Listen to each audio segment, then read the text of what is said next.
우리 딸 기일이에요. 최고급으로 제사상 준비해요. 묶여있던 포장지가 스르륵 풀리고 액자 속 사진이 드러나는 순간이었습니다. 사진을 본 순간 소미의 심장이 쿵 하고 내려앉았습니다.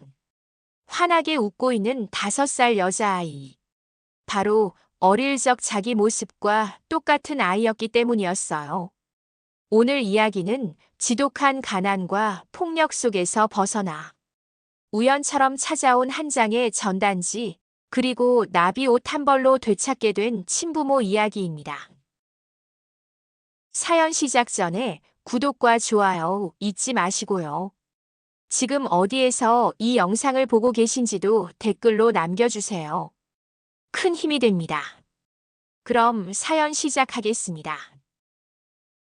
안녕하세요. 저는 한소미입니다. 32살 반지하 월세방에서 5살 딸 유진이와 단둘이 살고 있습니다. 아니, 살고 있다는 표현은 맞지 않네요. 정확히 말하면 버티고 있다는 게 맞겠죠. 돈 내놔, 이년아. 숨겨둔 거 다 알고 있어. 소주병이 벽에 부딪혀 산산이 깨지는 소리가 좁은 방 안을 울렸습니다. 남편 강도우는 술 냄새를 풍기며 장롱을 마구 뒤집어 엎었습니다. 한때는 성실한 사람이었습니다. 건설 현장에서 땀 흘려 일하고 퇴근하면 유진이를 번쩍 안아 올리던 아빠였죠. 하지만 도박에 빠진 뒤로는 사람이 아니라 괴물이 되어 있었습니다. 유진아, 엄마 뒤에 있어. 저는 본능적으로 딸을 품에 안았습니다. 아이의 작은 몸이 제 품 안에서 바들바들 떨렸습니다. 강도훈의 거친 손이 제 머리채를 휘어잡았습니다. 어디 숨겼냐고. 설거지 아르바이트 한 거 알아. 3만 원 당장 내놔. 장롱 밑에 숨겨둔 비상금이었습니다. 유진이가 어린이집도 못 가는 형편에 밥이라도 먹이려고 식당에서 설거지하며 모은 돈이었죠.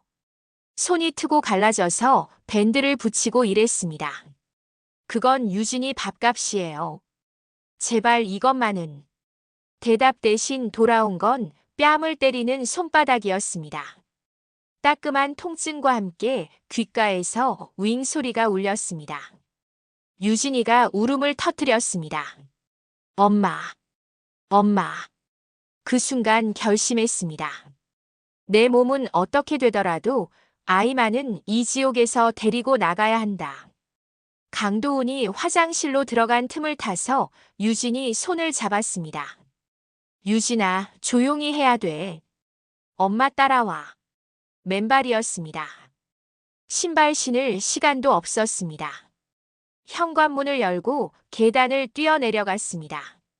차가운 시멘트 바닥이 발바닥을 얼렸지만 뒤돌아볼 여유가 없었습니다.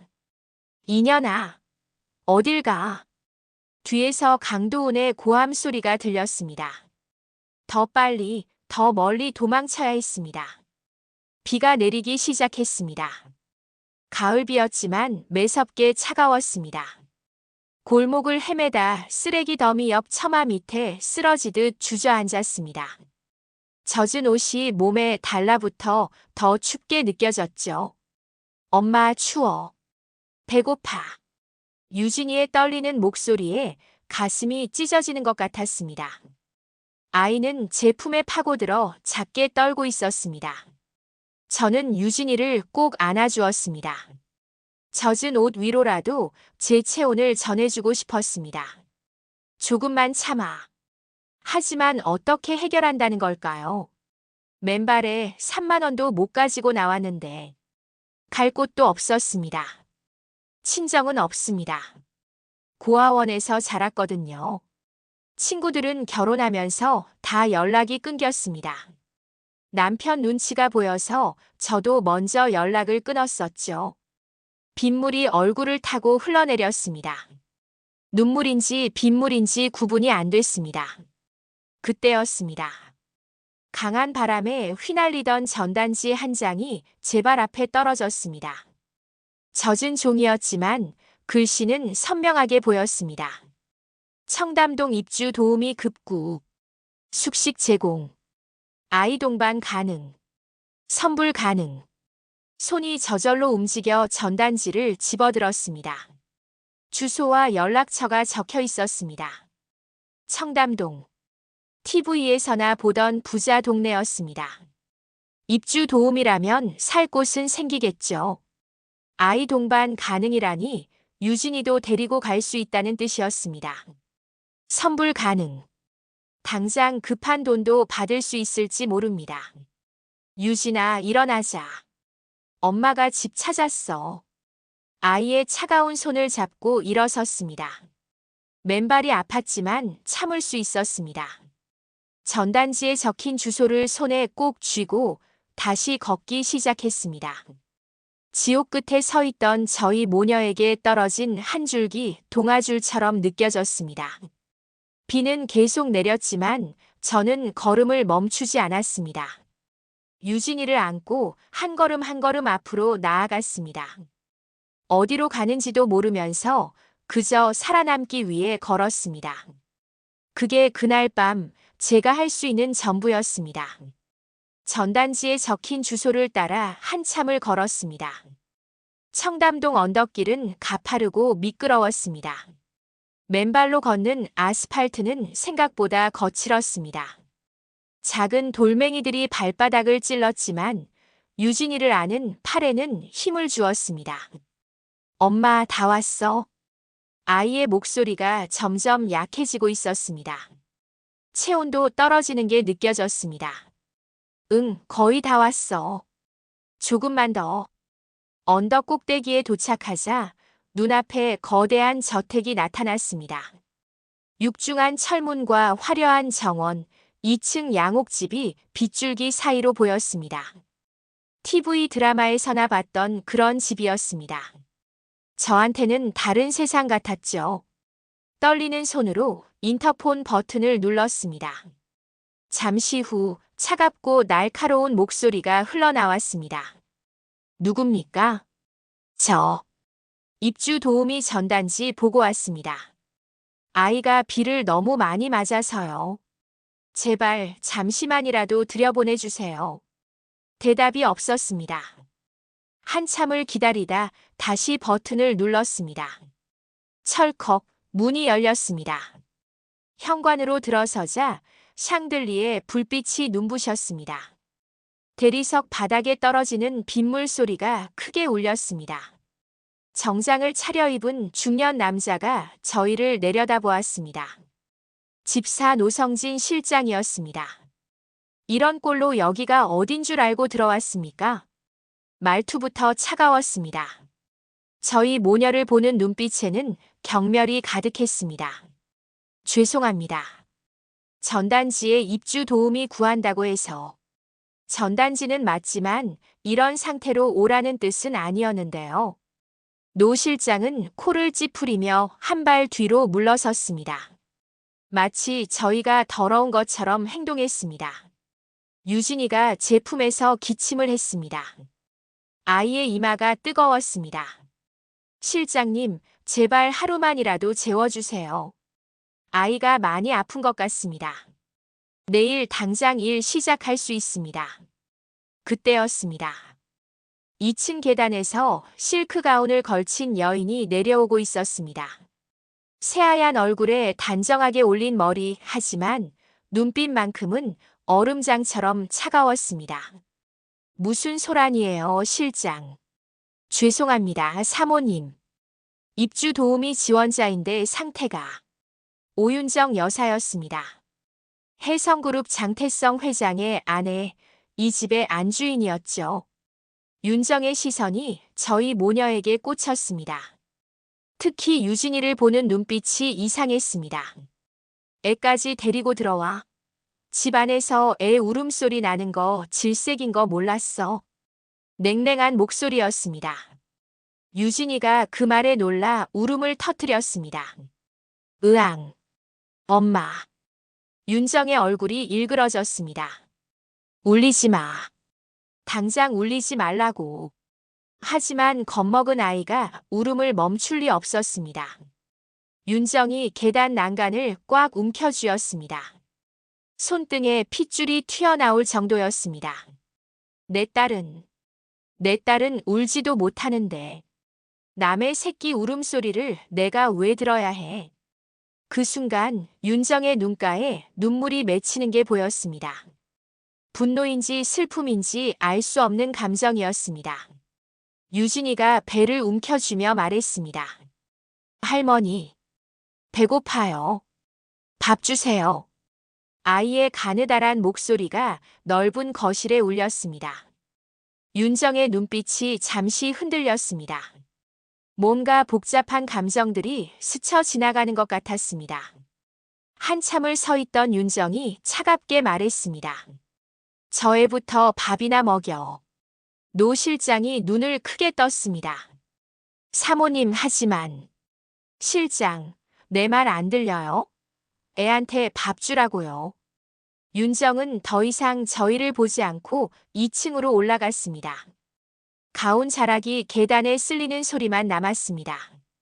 노 실장은 못마땅한 표정으로 저희를 안쪽으로 안내했습니다. 따라오세요. 뒷마당 쪽 방입니다. 주방을 지나 좁은 복도를 걸었습니다. 마침내 도착한 방은 창문도 작고 습기가 차 있었습니다. 곰팡내가 났습니다. 벽지는 군데군데 떨어져 있었고 침대 시트도 낡아 보였습니다. 하지만 저한테는 궁전처럼 느껴졌습니다. 비를 피할 지붕이 있고 문을 잠글 수 있는 방이었으니까요. 씻을 물은 화장실에 있고 옷은 저기 옷장에서 아무거나 꺼내 입으세요. 밥은 부엌에서 먹고요. 노 실장은 그렇게 말하고 문을 닫았습니다. 저는 유진이를 침대에 눕히고 젖은 옷을 벗겼습니다. 아이의 몸이 얼음장처럼 차가웠습니다. 옷장에서 낡은 수건과 옷가지를 꺼내 아이를 닦아주었습니다. 화장실에서 따뜻한 물이 나왔습니다. 따뜻한 물이 나온다는 게 이렇게 고마울 줄 몰랐습니다. 유진이를 씻기고 마른 옷을 입힌 후 부엌으로 갔습니다. 냉장고에는 음식이 가득했습니다. 김치찌개를 데워서 밥과 함께 유진이에게 먹였습니다. 아이가 허겁지겁 밥을 먹는 모습을 보니 눈물이 났습니다. 천천히 먹어, 유진아. 이제 괜찮아. 하지만 괜찮을까요? 이 집에서 정말 버틸 수 있을까요? 밤늦게 방으로 돌아와 유진이를 재우고 저도 침대 한쪽에 누웠습니다. 천장을 보며 생각했습니다. 여기서 버티자. 어떤 모욕을 당해도 이 집에서 살아남자. 유진이만 지킬 수 있다면 무슨 일이든 할 수 있을 것 같았습니다. 창밖으로 비 내리는 소리가 들렸습니다. 저는 눈을 감고 내일을 준비했습니다. 새로운 지옥이 될지 아니면 작은 희망이 될지. 그건 아직 아무도 모르는 일이었습니다. 일주일이 흘렀습니다. 저는 새벽 5시에 일어나 저택 구석구석을 청소했습니다. 대리석 바닥을 닦고 유리창을 닦고 정원 낙엽을 쓸었습니다. 손은 거칠어지고 허리는 아팠지만 참을 만했습니다. 유진이가 따뜻한 방에서 잘 수 있다는 것만으로도 감사했으니까요. 오윤정 여사는 거의 2층에만 계셨습니다. 가끔 계단을 내려와도 저를 보지 않으려는 듯 고개를 돌리셨죠. 하지만 유진이가 지나갈 때면 시선이 머뭇거리는 게 느껴졌습니다. 뭔가 복잡한 감정이 있는 것 같았습니다. 10월 12일 아침이었습니다. 노 실장이 제 방문을 두드렸습니다. 한소미 씨, 사모님께서 부르십니다. 거실로 가자 윤정이 낡은 달력을 들고 서 계셨습니다. 10월 12일 날짜에 붉은 동그라미가 쳐져 있었습니다. 오늘이 내 딸 지수가 태어난 날이자. 잃어버린 날이야. 윤정의 목소리가 떨렸습니다. 평소의 차갑고 단단한 모습과는 달랐습니다. 제사상을 차려야 해. 내가 음식 준비 다 해. 윤정이 검은 카드를 탁자에 툭 던졌습니다. 제일 비싼 걸로만 사와. 고기는 2 플러스 한우, 생선은 최고급으로, 과일도 흠집 하나 없는 걸로만. 그리고 차갑게 덧붙였습니다. 재료가 조금이라도 마음에 안 들면 그 길로 나가는 거야. 백화점 식품관은 처음이었습니다. 한우 1등급 살치살이 백지에 5만 원이었습니다. 저는 유진이한테 1,000원짜리 컵라면도 아까워하던 엄마였습니다. 손이 떨렸습니다. 이거 포장해 주세요. 고급 생선, 제철 과일, 유기농 채소까지. 카트가 금방 가득 찼습니다. 계산대에서 영수증을 받았을 때 총액이 327만 원이었습니다. 제가 설거지 아르바이트로 1년 동안 벌 수 있는 돈이었습니다. 화장실에 들어가 몰래 울었습니다. 죽은 아이를 위해 이렇게까지 하는데 살아있는 제 딸은 제대로 먹이지도 못했다는 생각에 가슴이 아팠습니다. 하지만 눈물을 닦고 나왔습니다. 정신 차려. 여기서 쫓겨나면 유진이는 어떻게 돼? 저택으로 돌아와 부엌에서 음식을 만들기 시작했습니다. 삼색나물, 전유어, 탕국 그리고 잡채. 이상했습니다. 잡채를 만드는데 손이 저절로 움직였습니다. 시금치 대신 부추를 듬뿍 넣었습니다. 간장과 설탕, 올리고당 비율도 정확히 알고 있는 것처럼 손이 움직였죠. 당면을 볶을 때 참기름을 2번 나눠 넣고 마지막에 깨소금을 살짝만 뿌렸습니다. 배운 적도 없는데 몸이 기억하고 있는 것 같았습니다. 이상하네. 왜 이렇게 익숙하지? 하지만 생각할 겨를이 없었습니다. 음식을 다 만들고 제사상을 차렸습니다. 저녁 7시 식구들이 모였습니다. 장태성 회장이 처음 보는 얼굴이었습니다. 60대 후반으로 보이는 단정한 인상의 남자였습니다. 회색 정장을 입고 제사상 앞에 앉으셨습니다. 윤정은 그 옆에, 노 실장은 뒤쪽에 섰습니다. 향을 피우고 절을 올렸습니다. 윤정의 눈에서 눈물이 흘렀습니다. 지수야, 엄마가 또 왔다. 가슴이 먹먹했습니다.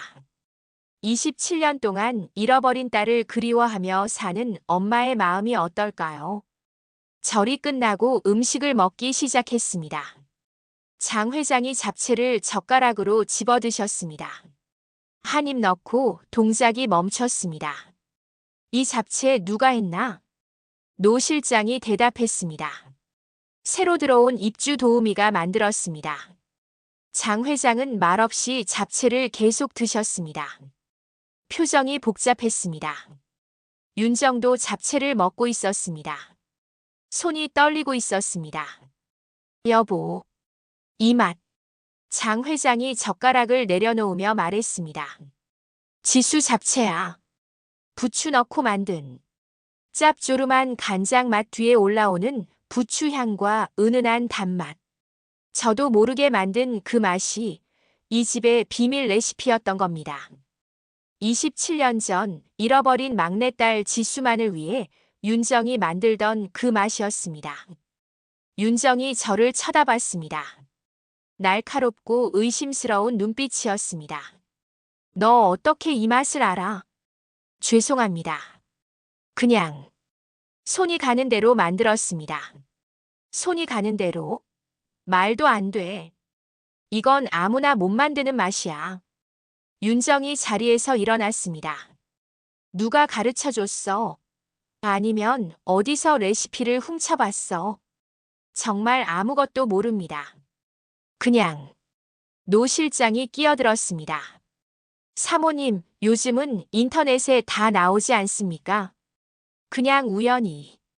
닥쳐요, 실장. 이건 우연이 아니야. 윤정의 목소리가 떨렸습니다. 분노인지 슬픔인지 알 수 없었습니다. 장 회장이 조용히 말했습니다. 여보, 진정해. 그냥 비슷한 맛일 수도 있어. 비슷한 게 아니에요. 똑같아요. 완전히 똑같다고요. 윤정은 2층으로 올라가 버렸습니다. 쿵쾅거리는 발소리가 계단에 울렸습니다. 저는 그 자리에 얼어붙어 있었습니다. 뭘 잘못한 건지도 몰랐습니다. 장 회장이 저를 보았습니다. 오랫동안, 아주 오랫동안 저를 바라보셨습니다. 부엌 정리하고 들어가세요. 네, 회장님. 제 사상을 치우고 설거지를 했습니다. 손이 계속 떨렸습니다. 왜 그랬을까? 왜 하필 그렇게 만들었을까? 하지만 정말 몰랐습니다. 그냥 손이 가는 대로, 익숙한 대로 만들었을 뿐이었습니다. 그날 밤 방으로 돌아와서도 잠이 오지 않았습니다. 유진이는 제 옆에서 새근새근 자고 있었습니다. 창밖을 보니 2층 윤정의 방에 불이 켜져 있었습니다. 그 방에서도 누군가 잠 못 이루고 있다는 걸 알 수 있었습니다. 잡채 하나 때문에 이렇게 될 줄 몰랐습니다. 하지만 뭔가 이상한 느낌이 들었습니다. 마치 제 안에 제가 모르는 기억이 숨어 있는 것 같은 그런 묘한 느낌이었습니다. 제사가 끝난 후 며칠 동안 윤정은 저를 피했습니다. 복도에서 마주치면 고개를 돌리고 필요한 말도 노 실장을 통해 전했습니다. 그런데 이상하게도 유진이에게는 달랐습니다. 어느 날 오후 정원에서 노는 유진이에게 윤정이 다가갔습니다. 저는 2층 창문을 닦으며 그 모습을 지켜봤습니다. 애기야, 이리 와봐. 윤정이 유진이를 불렀습니다. 목소리가 부드러웠습니다. 유진이가 조심스럽게 다가가자 윤정이 아이의 머리를 쓰다듬었습니다. 몇 살이야? 5살이에요. 5살. 윤정의 눈빛이 흔들렸습니다. 뭔가를 떠올리는 것 같았습니다. 할머니 예뻐요. 유진이가 천진하게 물었습니다. 윤정은 대답하지 않았습니다. 그저 유진이를 한참 동안 바라보기만 했습니다. 그리고 조용히 말했습니다. 응, 예쁘다. 아주 예뻐. 10월 17일 저녁이었습니다. 윤정이 저를 불렀습니다. 한소미 씨, 2층으로 올라와요. 가슴이 두근거렸습니다. 혹시 잡채 일로 뭐라고 하시려나 걱정됐습니다. 윤정의 방은 넓고 화려했습니다. 하지만 어딘가 슬픔이 묻어나는 공간이었습니다. 방 한쪽에 장식장이 있었습니다. 유리문 안에는 오래된 물건들이 가지런히 정리되어 있었습니다. 윤정이 장식장 깊숙한 곳에서 비단 보자기에 쌓인 물건을 꺼냈습니다. 아줌마, 이거 좀 받쳐들어. 저는 조심스럽게 보자기 끝을 받쳐들었습니다. 윤정의 손이 떨리고 있었습니다. 1년에 딱 한 번, 제삿날에만 꺼내본다는 물건이었습니다. 보자기가 스르륵 풀리며 나무 액자가 드러났습니다. 그 순간 제 심장이 멈추는 것 같았습니다. 액자 속에는 5살쯤 되어 보이는 여자아이 사진이 있었습니다. 환하게 웃고 있는 아이. 그런데 아이가 입고 있는 옷이 하얀 바탕에 노란 나비가 수놓인 옷이었습니다. 예쁘죠? 내가 직접 술을 놓은 옷이에요. 세상에 딱 한 벌뿐인 옷. 윤정의 목소리가 떨렸습니다. 저는 숨이 막혔습니다. 그 옷을 알고 있었습니다. 너무나 잘 알고 있었습니다. 고아원 수녀님이 제게 건네주셨던 옷. 소미야, 이건 내가 입고 왔던 옷이란다. 부모를 찾을 유일한 단서야. 하얀 명주천의 노란 나비.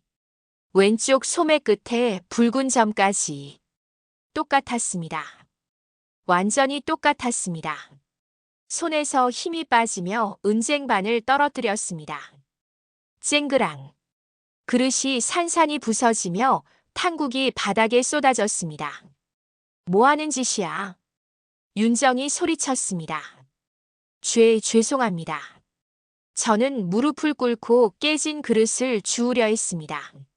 하지만 손이 제대로 움직이지 않았습니다. 사진 속 나비 옷만 자꾸 눈에 들어왔습니다. 제대로 해. 정신 어디 팔고 있어? 죄송합니다. 정말 죄송합니다. 깨진 그릇을 치우고 바닥을 닦았습니다. 하지만 머릿속이 하얗게 변해 있었습니다. 설마 그럴 리가. 방으로 돌아와 문을 잠갔습니다. 유진이는 이미 자고 있었습니다. 침대 밑 낡은 가방을 꺼냈습니다. 그 안에 오래전부터 간직해온 천 조각이 있었습니다. 손이 떨렸습니다. 천을 펼쳤습니다. 하얀 명주 천, 노란 나비 문양, 왼쪽 소매 끝 붉은 점. 사진 속 옷과 토시 하나 틀리지 않았습니다. 같은 옷이었습니다. 세상에 딱 한 벌뿐이라던 그 옷. 설마 내가 이 집 딸이라고? 말도 안 됐습니다. 드라마에나 나올 법한 이야기였습니다. 아니야. 우연일 거야. 비슷한 옷이 있을 수도 있잖아. 하지만 왼쪽 소매 끝 붉은 점까지 똑같을 수가 있을까요? 술을 놓다 찔려서 생긴 핏자국이라고 수녀님이 말씀하셨던 그 점까지. 머리가 복잡했습니다. 잡채 맛도 그렇고 이 옷도 그렇고 뭔가 설명할 수 없는 연결고리가 있는 것 같았습니다. 말해야 하나. 윤정 여사한테 이 옷을 보여줘야 하나. 하지만 무서웠습니다.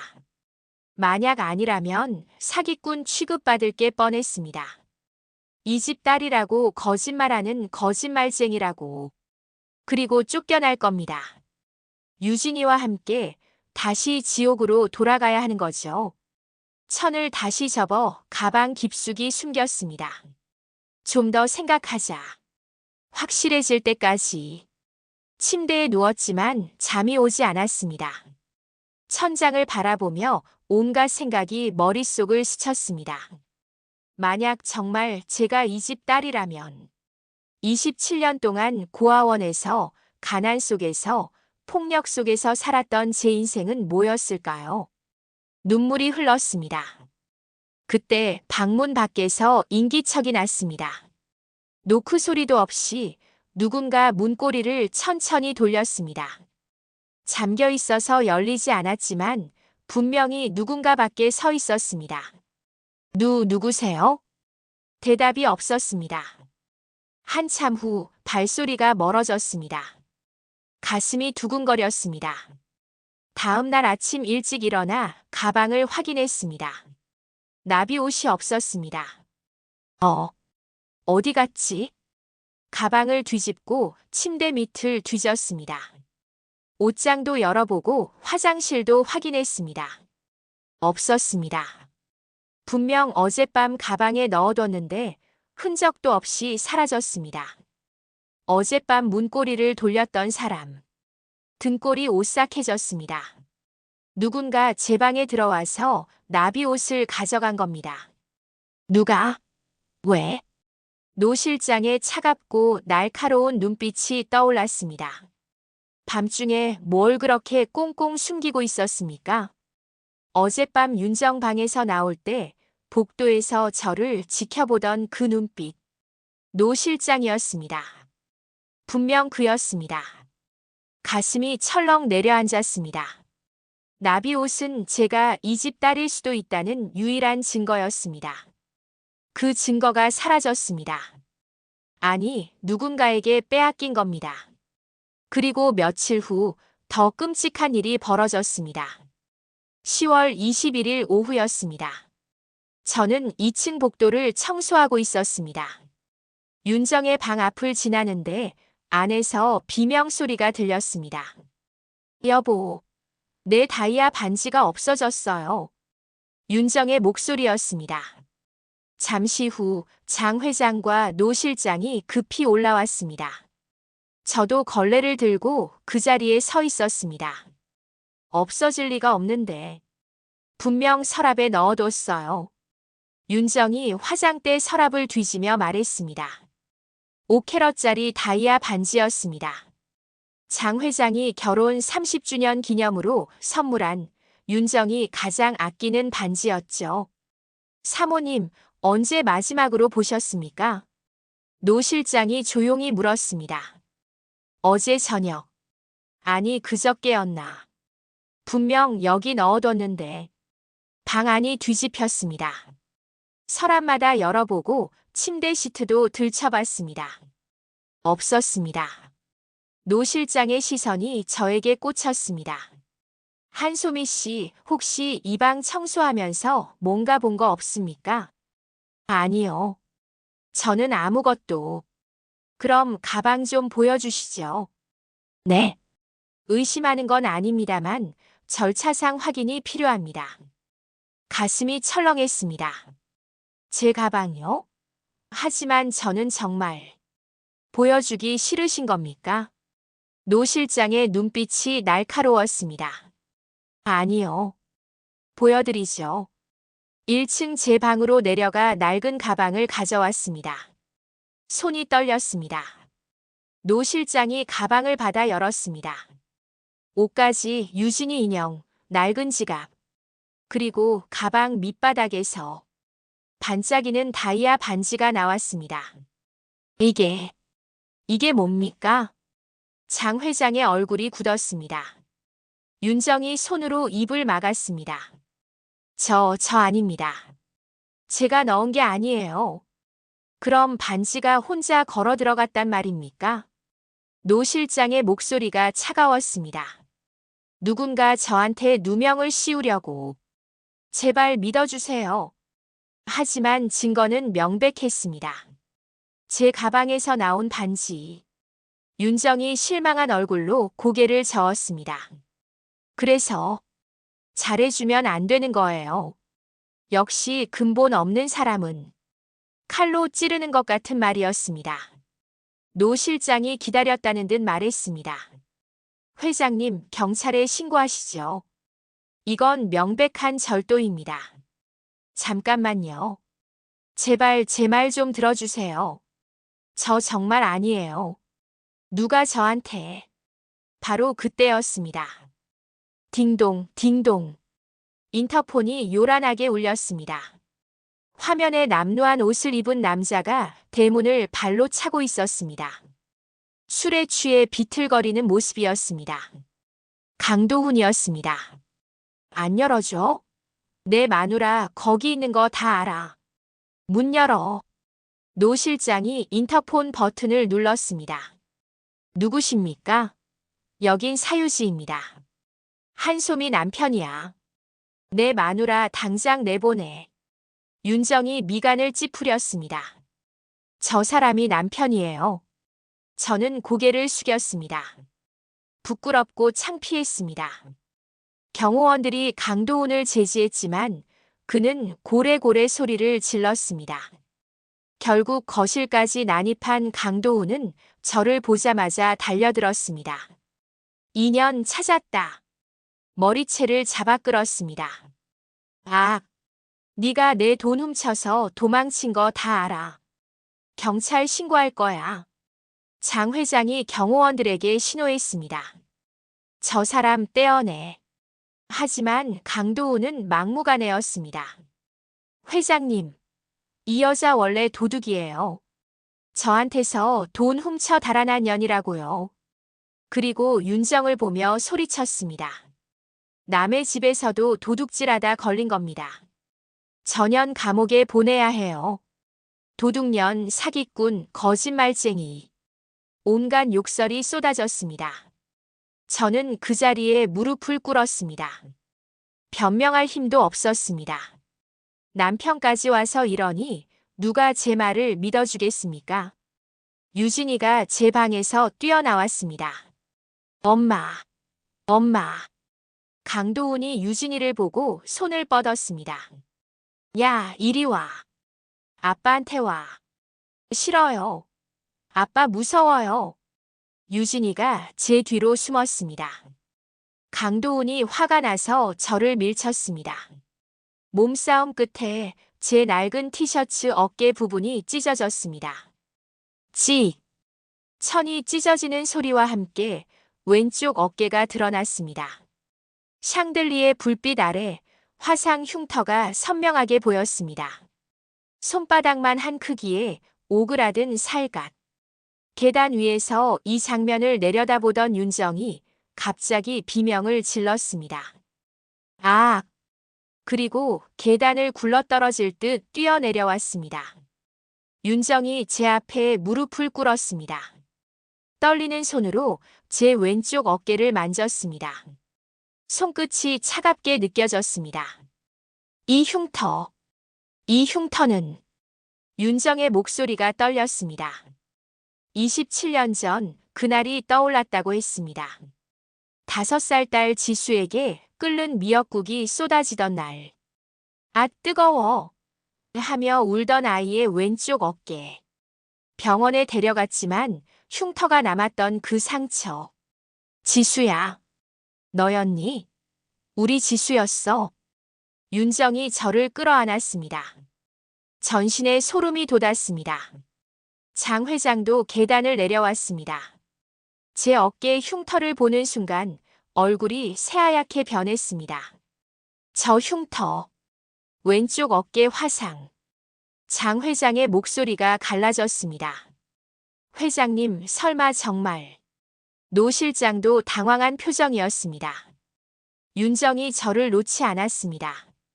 잡채 맛도 똑같았고, 나비 옷도 있었을 거고, 이 흉터까지.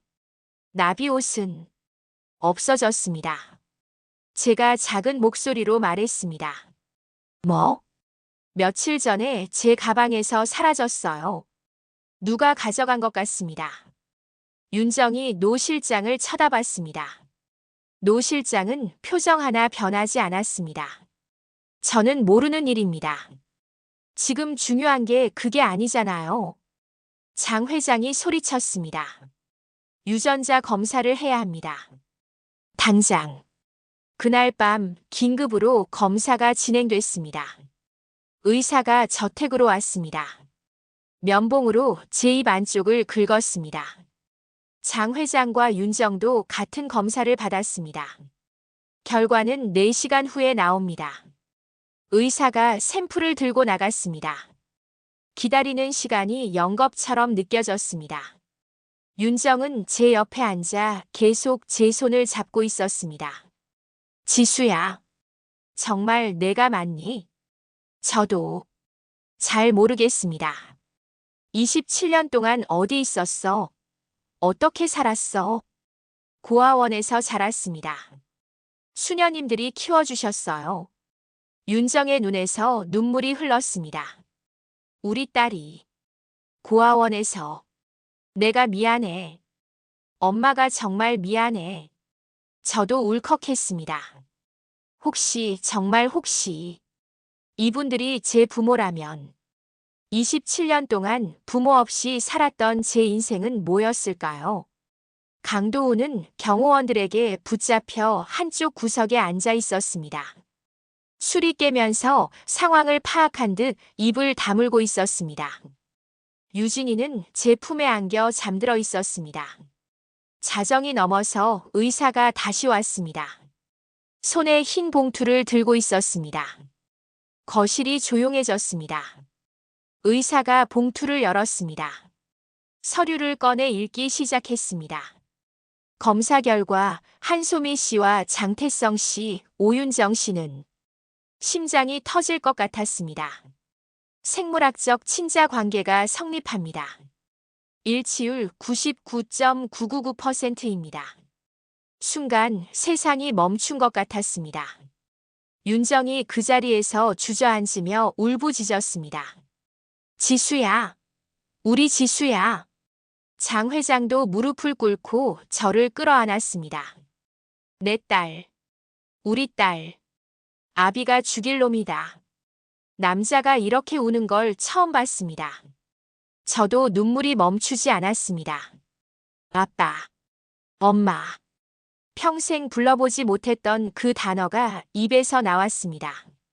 낯설지만 따뜻했습니다. 미안해. 정말 미안해. 너를 잃어버려서.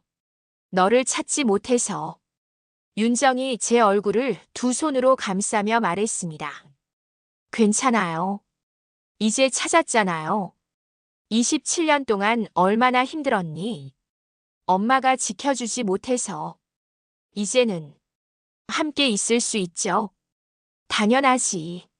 너 이제 어디도 안 보내. 절대로. 가족이 생겼습니다. 부모가 생겼습니다. 고아였던 제가 혜성그룹 회장의 딸이 됐습니다. 믿기지 않았습니다. 하지만 제 어깨의 흉터가 제 DNA가 증명하고 있었습니다. 노 실장은 창백한 얼굴로 뒤로 물러나 있었습니다. 장 회장이 그를 쳐다봤습니다. 실장, 나비옷 어디 있나? 모릅니다. 거짓말 마. 자네가 가져간 거 다 알아. 노 실장의 이마에 땀이 맺혔습니다. 그리고 다이아 반지도 자네가 지수 가방에 넣은 거지. 회장님, 저는 27년 동안 우리 집에 있으면서 뭘 했나. 내 딸을 도둑으로 만들려고 했어. 장 회장의 목소리가 낮고 무거웠습니다. 노 실장이 무릎을 꿇었습니다. 죄송합니다. 그냥 불안했습니다. 갑자기 나타난 사람이 아가씨 행세를 하면. 그래서 증거를 없앴고 도둑 누명까지 씌운 건가? 용서해 주십시오. 용서? 내 딸의 옷을 훔치고 내 딸을 범죄자로 만들려 한 자를 용서하라고. 장 회장이 전화기를 집어들었습니다. 법무팀 연결해. 노성진 실장 관련 자료 전부 준비하고. 회장님, 제발.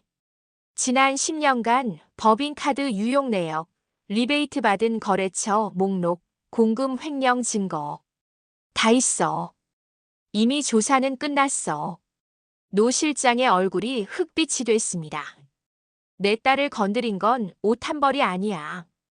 우리 부부의 27년 피눈물을 건드린 거야. 경호원들이 노 실장을 끌어냈습니다. 회장님, 회장님. 울부짖는 소리가 점점 멀어졌습니다. 이제 강도훈 차례였습니다. 장 회장이 그를 내려다봤습니다. 자네가 진 사채 빚 내가 다 샀네. 네. 이제 자네 채권자는 나야. 돈으로 못 갚으면 법으로 갚아야지. 회장님, 저는 상습 도박, 가정폭력, 아동학대, 오늘의 주거 침입과 폭행. 변호사들 말로는 징역 10년은 가볍게 나온다더군. 강도훈이 제게 매달렸습니다. 여보, 내가 잘못했어. 우리 유진이 아빠잖아. 날 감옥에 보낼 거야. 저는 그의 손을 뿌리쳤습니다. 당신은 아빠도 아니고 남편도 아니에요. 소미야. 제 이름은 한소미가 아니에요. 장지수예요. 혜성그룹 장태성 회장의 딸 장지수. 강도훈의 얼굴이 굳었습니다. 경호원들이 그를 끌어냈습니다. 안 돼. 안 돼. 비명소리와 함께 사이렌 소리가 들렸습니다. 경찰차가 그를 태우고 떠났습니다.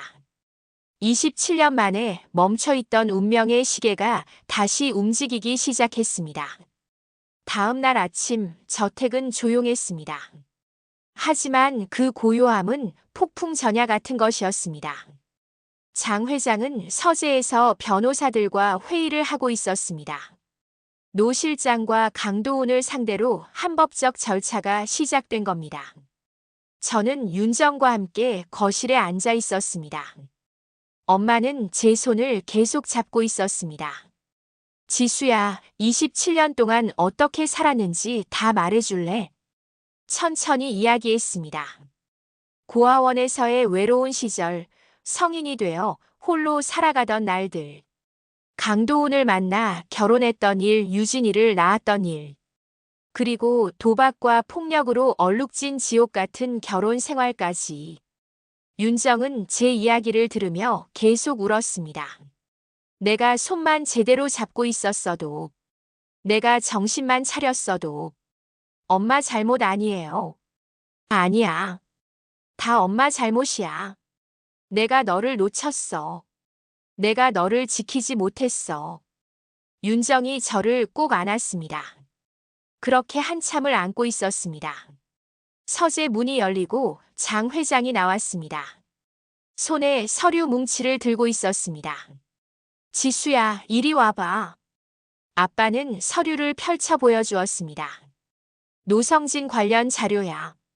지난 10년간 법인카드로 개인적인 사치품 구매한 내역, 협력업체한테서 리베이트 받은 목록, 회사 공금 횡령한 증거. 금액이 어마어마했습니다. 총 12억 원이 넘었습니다. 이 정도면 횡령죄, 배임죄로 실형 확정이야. 최소 7년은 들어가겠지. 나비 옷은요? 그건 증거인멸죄로 추가될 거야. CCTV 확인했는데 그날 밤 내 방에 들어간 게 명확하게 찍혔어. 아빠의 목소리가 차가웠습니다. 내가 이 집 딸일 수도 있다는 걸 알고 증거를 없앤 거지. 반지까지 내 가방에 넣어서 너를 쫓아내려고 했고. 왜 그랬을까요? 돈 때문이야. 우리 부부가 딸을 잃고 무너져 있을 때 그 빈틈을 파고들었어. 회장 비서에서 집사로, 집사에서 집안 실세로. 이 집의 모든 걸 자기 마음대로 하려고 했지. 아빠가 한숨을 쉬었습니다. 그런데 내가 나타났어. 진짜 딸이. 그럼 자기 입지가 흔들리는 거잖아. 그래서 저를 없애려고. 그래. 하지만 이제 끝났어. 노성진은 오늘 오후에 구속될 거야. 실제로 그날 오후 뉴스에 노 실장이 체포되는 장면이 나왔습니다. 해성그룹 전 집사 노성진 씨 12억 원대 횡령 및 증거인멸 혐의로 구속. 화면 속 노 실장은 고개를 숙이고 수갑을 찬 채 호송차에 실려갔습니다.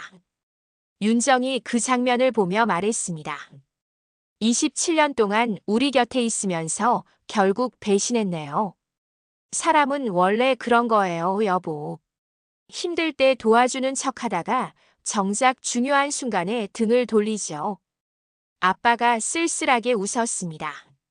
며칠 후 강도훈 재판이 시작됐습니다.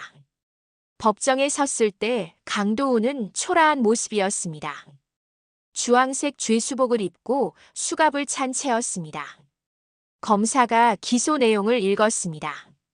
피고인 강도훈은 2019년부터 2024년까지 약 5년간 배우자 한소미 씨를 상습적으로 폭행했습니다. 피해자의 생활비를 빼앗아 도박에 사용했으며 미성년자인 딸 강유진을 방임했습니다. 또한 2024년 10월 21일 타인의 주거지에 무단 침입하여 폭행을 가했습니다. 재판부가 물었습니다. 피고인 인정합니까? 강도훈은 고개를 숙인 채 대답했습니다. 인정합니다. 피해자 측 의견 듣겠습니다. 제가 증인석에 섰습니다. 피고인과는 이혼 절차를 진행 중입니다. 딸 유진이에 대한 친권도 포기하겠다는 각서를 받았습니다. 처벌에 대한 의견은 법이 정한 대로 처벌받기를 원합니다. 다시는 저와 제 딸 앞에 나타나지 않기를 바랍니다. 강도훈이 제게 소리쳤습니다. 소미야, 나 좀 살려줘. 판사가 망치를 두드렸습니다. 조용히 하십시오. 제발, 한 번만 용서해줘. 하지만 저는 그를 보지 않았습니다. 더 이상 제 이름은 한소미가 아니었습니다. 장지수였습니다. 그리고 그 사람은 제 인생에서 지워야 할 과거였습니다. 판결이 내려졌습니다. 피고인 강도훈에게 징역 8년을 선고한다. 강도훈이 그 자리에서 주저앉았습니다. 법정을 나오는데 아빠가 제 어깨를 감싸며 말했습니다. 잘했어, 지수야. 이제 진짜 끝났어. 네, 아빠. 법원을 나와 차에 타는데 엄마가 제 손을 잡았습니다. 앞으로는 행복한 일만 있을 거야. 그럴까요? 그렇게 만들 거야. 엄마가. 집으로 돌아오는 길 유진이가 물었습니다.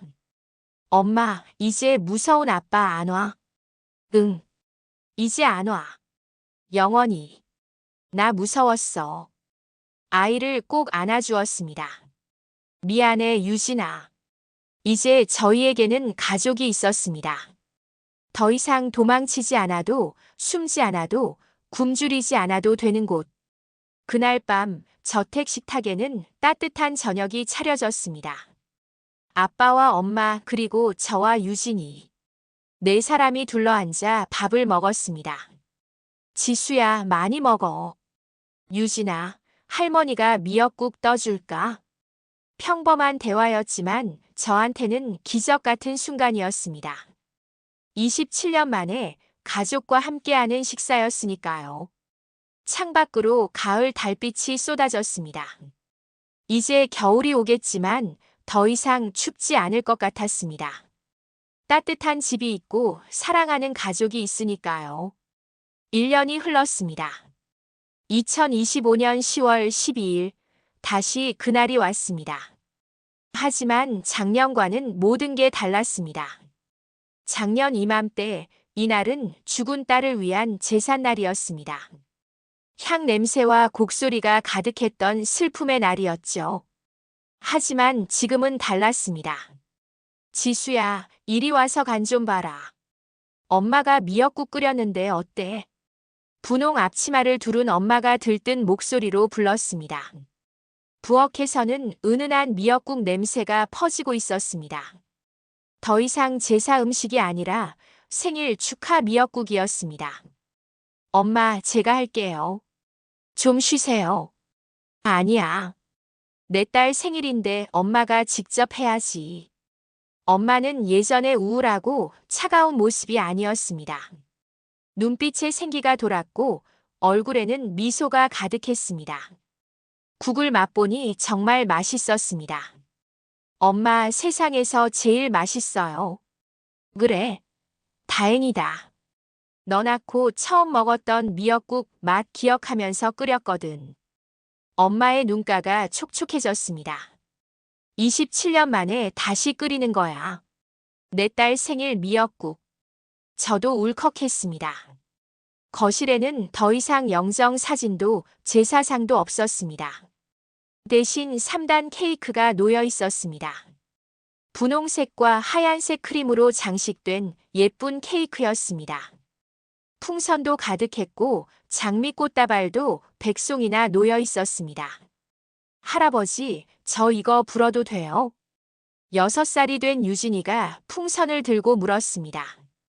머리에는 종이로 만든 왕관을 쓰고 있었습니다. 그래, 우리 강아지. 마음껏 불어라. 아빠가 유진이를 무릎에 앉히고 웃었습니다. 1년 전만 해도 상상할 수 없었던 장면이었습니다. 아빠는 저에게 서류 봉투 하나를 건넸습니다. 지수야, 이거. 봉투를 열어보니 임명장이 들어있었습니다. 혜성복지재단 이사장 임명장. 아빠. 내가 그랬잖아. 부모 없는 아이들, 힘든 엄마들을 돕고 싶다고. 맞습니다.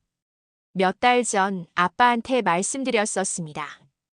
고아원에서 자랐던 제 경험, 폭력과 가난 속에서 아이를 키웠던 제 경험을 살려서 누군가를 돕고 싶다고. 아빠가 가진 돈, 이제 사람 살리는 데 같이 쓰자. 내가 겪었던 고통을 다른 사람들은 안 겪게 해주자. 눈물이 났습니다. 감사합니다, 아빠. 뭘 감사해. 당연한 거지. 우리 딸이 하고 싶은 일 하면서 사는 게. 엄마도 옆에서 말했습니다. 지수야, 내가 행복해야 엄마도 행복해. 이제는 내 인생 살아. 네, 엄마. 저녁이 되자 케이크에 초를 꽂았습니다. 32개의 초였습니다. 불을 켜니 거실이 환하게 빛났습니다. 생일 축하합니다. 생일 축하합니다. 사랑하는 우리 딸 생일 축하합니다. 가족들의 노랫소리가 거실을 가득 채웠습니다. 아빠의 낮은 목소리, 엄마의 떨리는 목소리, 유진이의 맑은 목소리. 저는 눈을 감고 소원을 빌었습니다.